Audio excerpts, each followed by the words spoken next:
Ever heard of a queen who dared to take on the mighty Roman Empire? Meet Zenobia, the warrior queen of Palmyra. Born into nobility and claiming descent from Cleopatra, Zenobia was not just a queen by marriage. When her husband was assassinated, she didn't just step up as regent for her son, she seized power. Zenobia transformed Palmyra from a Roman ally into a full-blown empire.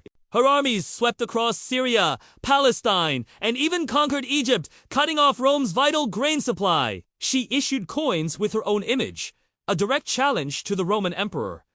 Emperor Aurelian had enough and marched his legions east. After fierce battles, Zenobia was defeated and captured while trying to flee. Her fate is debated. Some say she was paraded in golden chains through Rome. Others that she lived out her days in a lavish villa. Regardless, Zenobia remains a powerful symbol of ambition, courage, and a queen who almost brought Rome to its knees. Thanks for watching. In the heart of the Syrian desert, a city named Palmyra rose, a jewel on the Silk Road.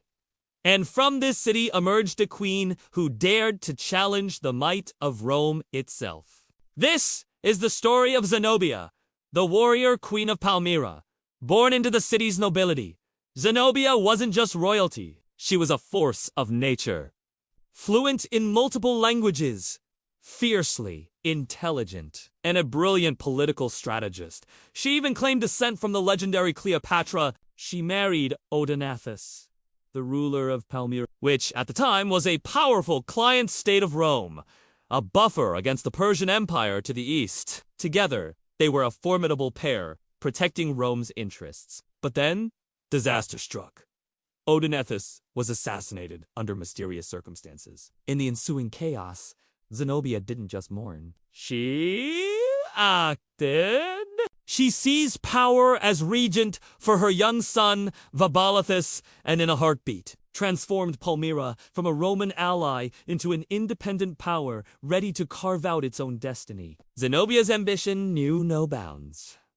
She didn't just want to rule Palmyra, she wanted an empire. She launched a series of stunning military campaigns, her armies sweeping across Syria and Palestine. Her forces even marched into Egypt, defeating Roman garrisons and seizing control of the vital trade routes that were the lifeblood of the East. In a few short years, she had built the Palmyrene Empire, a vast domain stretching from modern-day Turkey all the way to the Nile. To solidify her newfound power, Zenobia took a bold and provocative step.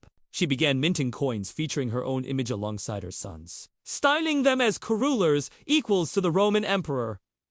To Rome, this was not just an insult. It was an act of open rebellion. The message was clear. A new power had risen in the east, and it would not bow. The Roman Emperor Aurelian could not let this challenge stand. He was a battle-hardened soldier emperor, and he was determined to bring the rebellious queen to heel. He gathered his legions and marched east, ready for a showdown that would decide the fate of Rome's eastern province. The clash of empires was brutal.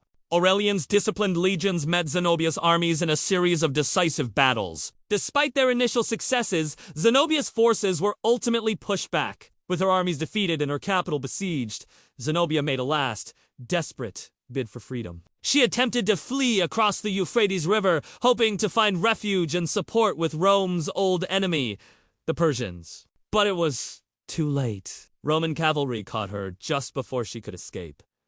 The warrior queen was captured. What happened next is a blend of history and legend. Some ancient accounts say she was taken back to Rome and paraded through the streets in golden chains during Aurelian's triumphant parade, a public spectacle of a fallen enemy. Other stories suggest a more lenient fate, claiming she was given a villa and lived out her days as a Roman noblewoman. Regardless of her ultimate fate, Zenobia's legacy was sealed. She became a symbol of defiance, of female leadership, and of the courage to challenge an seemingly invincible empire. The magnificent ruins of Palmyra still stand today, a silent testament to her grand ambition. Celebrated in both Eastern and Western history, Zenobia remains the desert queen who nearly broke the Roman Empire. Thanks for watching. If you enjoyed this journey into the ancient world, don't forget to like, share, and subscribe for more stories of incredible historical figures. See you next time!